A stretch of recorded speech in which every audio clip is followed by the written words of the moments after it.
Once at the office, remember that your main job at this stage is to learn. Be a sponge, soaking up as much as you can from your new environment and colleagues.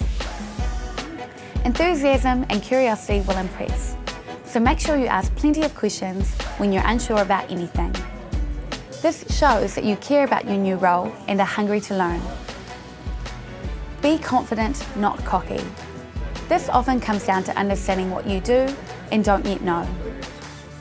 Despite our best efforts, none of us are perfect, so know that it's okay to make mistakes. It's how you deal with them that matters. Admit to any mistake straight away and try not to make excuses.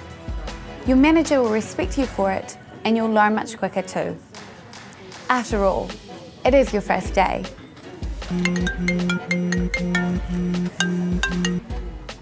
My bad. Sorry.